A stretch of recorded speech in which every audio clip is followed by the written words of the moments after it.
Gunther is currently a research fellow at the Moses Mendelssohn Center for European Jewish Studies at Potsdam University, and he's at the group Société Religion La Cité at the CNRS, which is the most prestigious research center in France. And he's also, I'm happy to say, a senior research fellow at ISGAP. And thanks to Gunther and the great work that he's doing, ISGAP opened a program in December at the Sorbonne and the CNRS, thanks to the hard work of Gunther, and not only the hard work of Gunther, but I think it's picking of the fruit from many, many years of research and working on these issues. I met Gunther, it's like almost 10 years ago. He's a fellow traveler and somebody who's been fighting anti-Semitism and bigotry through his high-quality research for many years. So it's really a pleasure to welcome Gunther, who just flew in, and we're going to have a short conversation with Gunther. He'll speak about his book. The topic of his lecture tonight is Muslim anti-Semitism in France and in Western Europe. So Gunther. Thank you very much. It's really an honor to speak here and to you, and thanks for the invitation. And it's not true that it's on my initiative. It's your initiative also in France and also in Rome. There's a new program in universities in France and in Italy to make the study of anti-Semitism an issue. It has become more and more clear in recent years that anti-Semitism is a very important issue to fight against and also to do research about, because only if we understand what we face, we can combat it, and we have to understand it in depth, and we have to understand it in the current forms and the current manifestations, because anti-Semitism is a very old hatred, but it's changing and the forms are changing. With the recent attacks in France and Copenhagen, and previously also in other places, it has become clear to many that anti-Semitism is a rising problem, a very serious security concern for the Jewish communities, of course, but also for European societies in general. And some politicians have recognized that, but as for now, not enough. Some, as Manuel Valls, you might know, the French Prime Minister, he speaks out against anti-Semitism in very clear words, but the government should do more, and it's not enough. And we have to understand where it's coming from. So anti-Semitism for Muslims is only one part of it, but it's an important part of it. It is not easy to put down the numbers exactly, because I can show you only statistics here from France. You see there a rise of anti-Semitism over the years. You go here from 1994 to the right, 2014, and you see that there is a rise in anti-Semitic incidents, and a rise also in the year 2014. And what is difficult to see here is, but it's in the numbers here. These are the violent acts. So unfortunately, not only the numbers of anti-Semitic acts have increased, but very much so the violent acts. Compared to the 1990s, that's a huge increase. And now in France, it's difficult to estimate how many of these anti-Semitic acts and violent acts, how many of these perpetrators are Muslim or non-Muslim. But estimations go about half of the perpetrators in France are Muslim. And if you think of the violent acts, at least the terrorist acts in the recent years, all of them were Muslims. In Germany, you have also terrorists from the far right who tried to, for example, put a bomb in Munich, but that was in 2003. but the terrorist threat, the most terrorist threat against Jewish communities comes from Muslim perpetrators. You can also see that in, well, I cannot go through all the slides because we don't have time now, and I want to give you the opportunity to also ask questions. But you can see that from different surveys. That was a survey done by an agency from the European Union. They asked about 5,600 Jews about their experiences, and those who had been harassed or had experienced anti-Semitic violence or threats, they were asked to say what they think, what was the profile of the perpetrators. And you see clearly that Muslims were the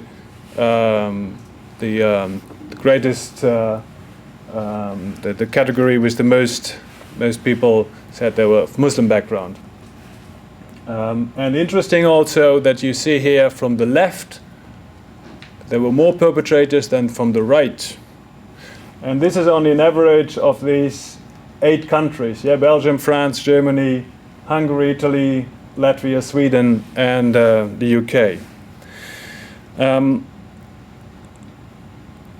Some have questioned that there is a difference between the general population and Muslims in the attitudes towards Jews.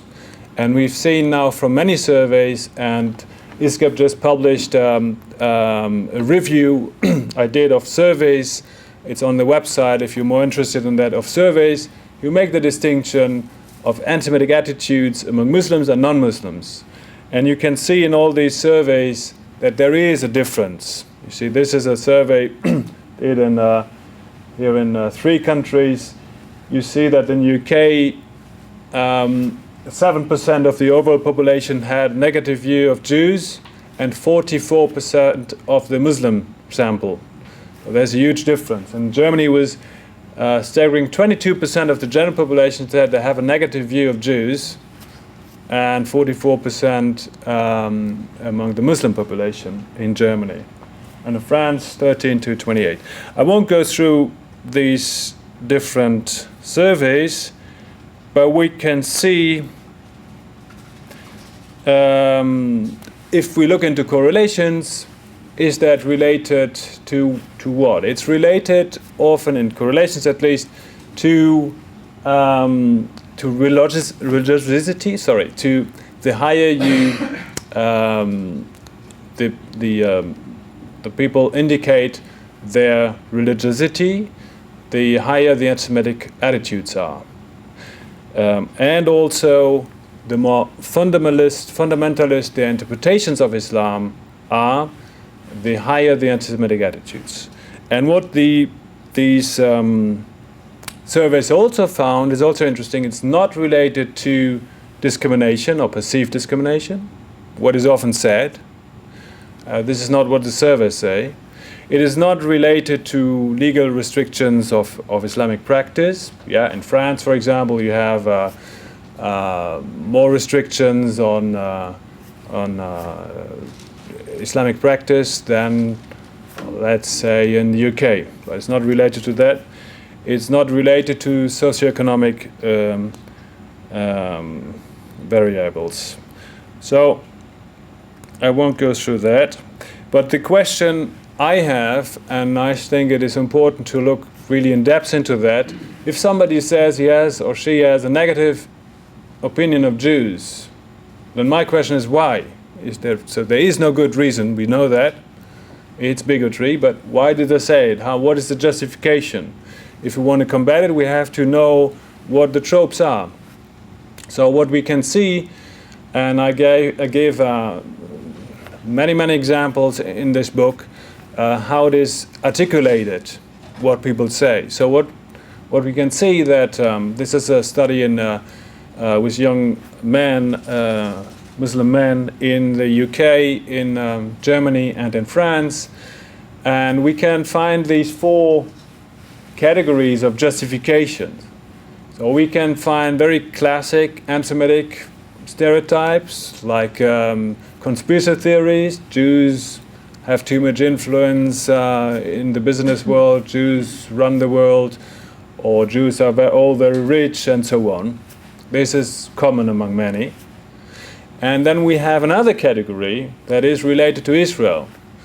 And that is often comes in the term Jews kill children. And very often, in most cases, young Muslims do not distinguish between Israelis and Jews. So it's the Jews kill children, which is often, I mean, if you read the press, then it's different. In European newspapers, you read Israeli soldiers kill children in that way. But if you ask young people, they say Jews kill the children. And very often it's understood at that also in the newspapers, but this is another discussion. And it is also interesting, if you go, I don't have time really to go into that, but you also find it in the book, that it's not about if there is a negative view of Israel, it's a demonized view of Israel, which these Jews kill or Israelis kill children. If Israelis really do that, killing children on purpose, they are evil. So this is the demonization of Israel, of course. And it's also what becomes clear if you look into the justifications, it's not about borders. It's not about some settlements. It's not about some control or petrol controls. It's about Israel's existence in itself. And the third category is not related at all to Israel, and often not even to classic anti-Semitic stereotypes. It is related to ethnic and religious identities or Islam itself.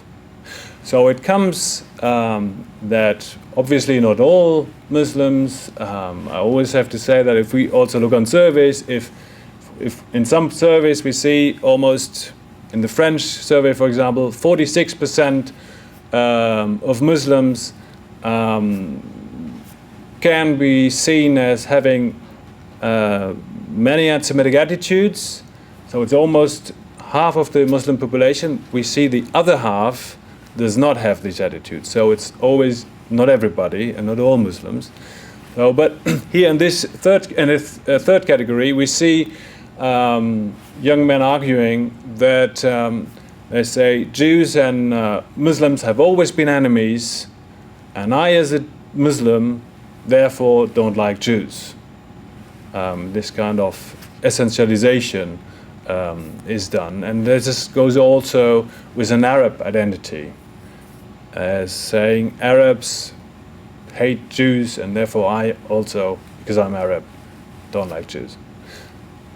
We have to know that in Europe, didn't have time to go really into the details, but in Europe, Muslims come from very different backgrounds, right? Some are Arabs, but this is the case in France. The majority of them come from Maghreb countries, so from Algeria, Morocco, Tunisia. But in Germany, most Muslims have a Turkish background. And in the UK, Muslims have a background from today's India, Pakistan, and Bangladesh. So it's very different background. And the fourth category, I think, is the maybe most revealing but also the most frightening one, is that for many they don't feel the need of a justification. And there you can also find many examples here on in this book. They don't need a justification. For them it's just normal not to like Jews or to hate even Jews. And you find it also in language that at least in France and in Germany, and also other studies have shown that the word Jew itself has become an insult on schoolyards. So it is like, if this is an insult, it's understood that's something negative. So it's very difficult also then, if it's such a norm, even in the language, for students or young people to resist that if it's so much in the language. Because if they stand up and say, no, don't call anybody a Jew, meaning in a negative way, they are very easily then targeted as being Jewish themselves, even if they're not. Jew is just, it is very difficult maybe to understand that, but it's a common practice in many schoolyards today. It's just used as an insult among all non-Jews, right? Even if in the school there's not a single Jew, it is often used as an insult. So, but that leads me to something I want to say also, that we also found anti-Semites. And this is maybe the most interesting chapter in this book. Why do some people stand up in an environment and saying, I don't like what my friend said about Jews? I had one interview saying, my father said he wished me to be a martyr and to go to Israel and blow as many Jews up as I can. And he responded, as he said in the interview at least, he responded saying, well, he stood up against his father saying, I cannot kill innocent people, I don't want to kill myself, and nobody should be hurt or discriminated against for any religious or racial or any kind of this reason. So we have also people standing up, and I think we have to identify them, to support them, and maybe understand better where it's coming from, and then help in education to fight this bigotry. It's a big topic. You can see some factors of influence here, and school is an important influence still.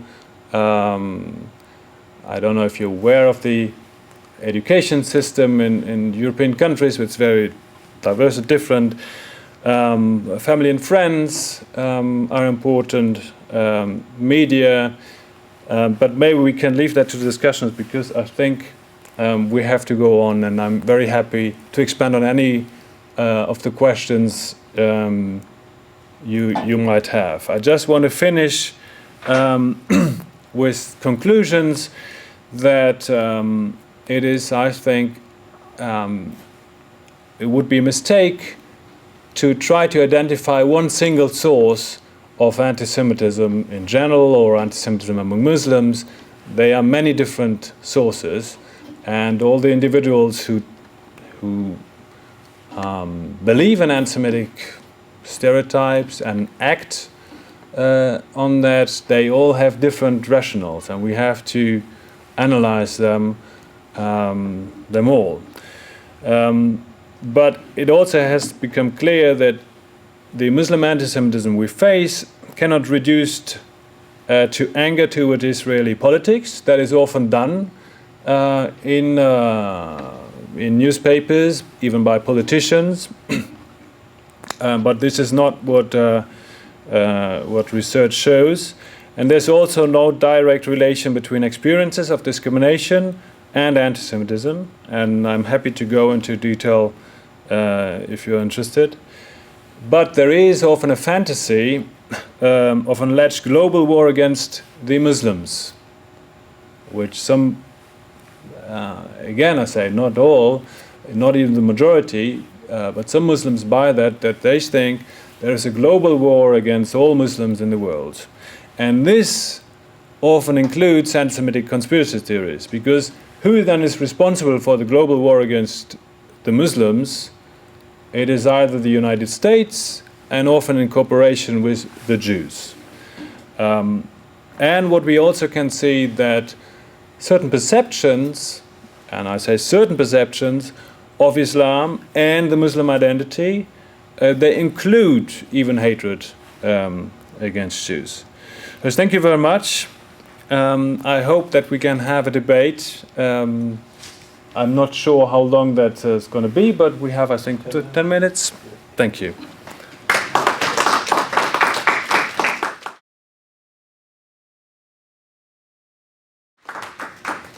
Yes, sir. Did you find in your research that the academic discipline of Middle East studies is a major source of anti-Semitism amongst Muslims and non-Muslims in Europe? And this is David Silverstein, who runs ASMIA? ASMIA, excuse me. It's a group of scholars dealing with issues in the Middle East from a more fair perspective. Thank you. Yeah.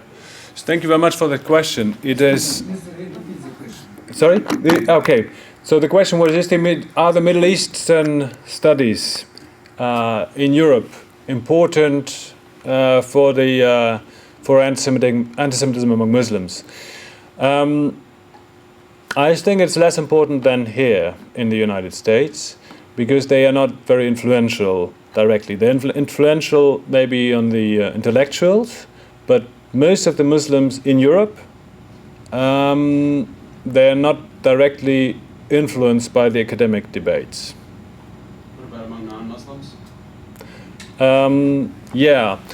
Again, these Middle Eastern centers are often biased when it comes to Israel particularly, and they also have often excused anti-Semitism among Muslims, but they are, as far as I can see, not very influential in the political debate.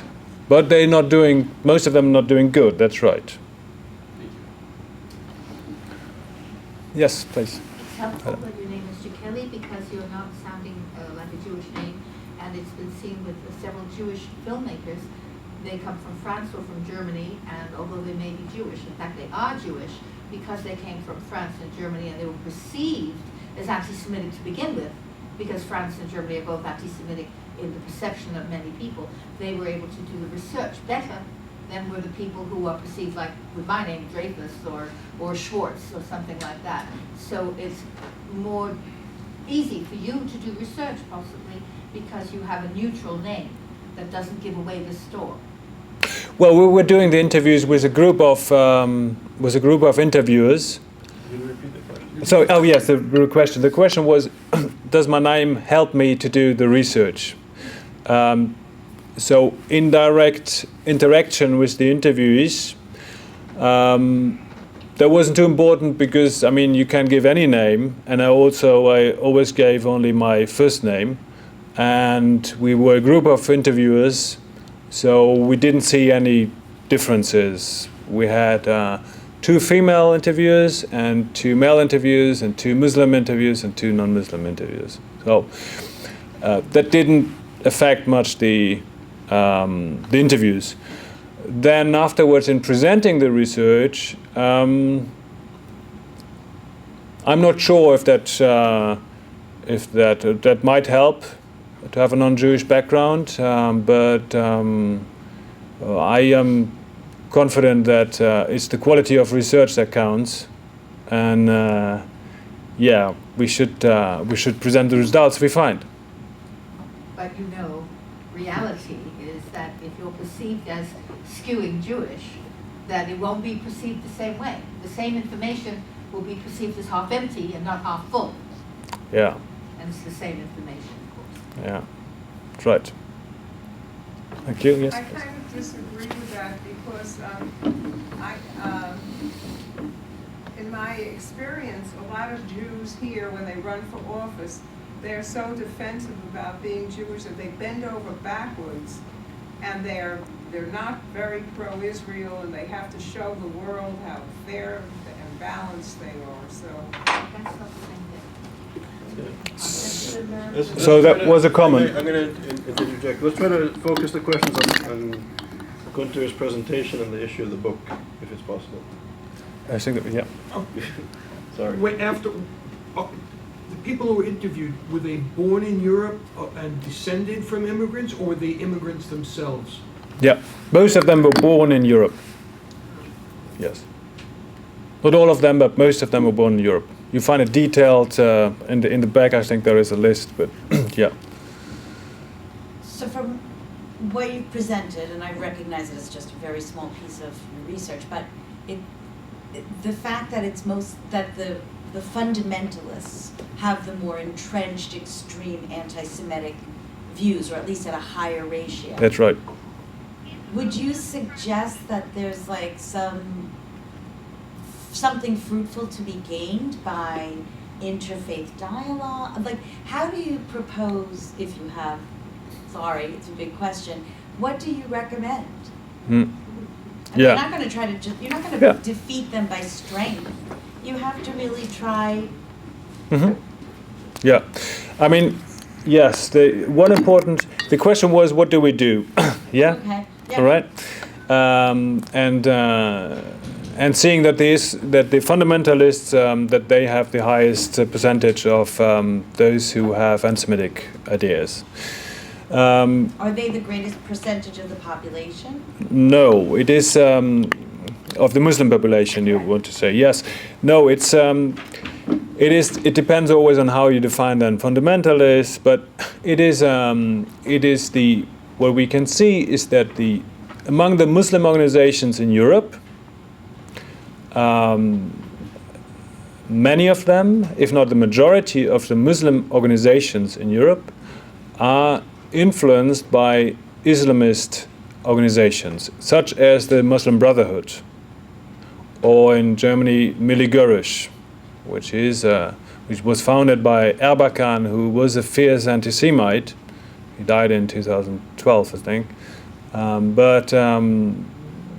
So you have this influence of Islamist organizations in Europe, and the governments in Europe have worked with them for a long time, have even given them subsidies for work with Jews, which I think is a very bad thing. So that needs to stop, for example. If you look, then there are surveys asking Muslims if they feel represented by the Muslim organizations. And only less than half of them do feel represented by any of the Muslim organizations. So from there you conclude that it's not the majority, but often they present themselves as being representative in the UK, for example. But also in France and in Germany. And it has, because the Islamist organizations, they are political organizations, they are driven, they have an agenda, and they're motivated, and they want, like in Germany, they fight for Muslim education in schools. So this is another thing where we should see what is then taught in school. What kind of image of Islam is taught in school? And then also, I know a recent survey of school books in Germany on the image of Israel, and it's a very biased image of Israel in German school books. So we have to work on that as well. We have to challenge Islamist organizations in Europe not to fund their work with students, but to challenge them on, for example, Holocaust Memorial Day.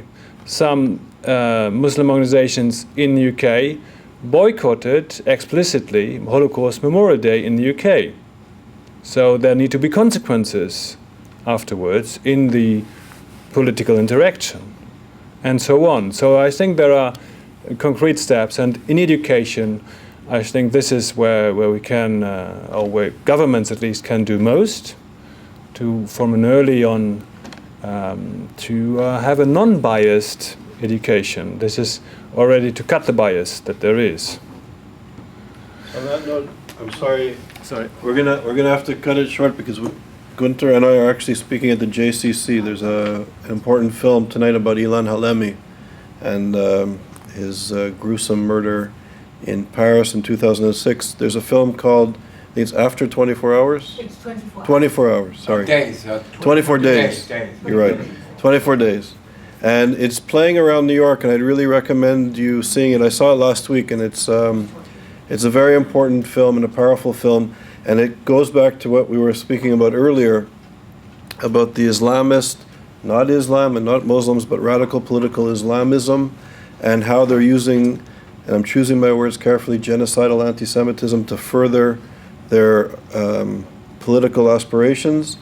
And we see the Halemi case as really an alarm for the fact that jihadist, genocidal anti-Semitism is on the streets of Europe.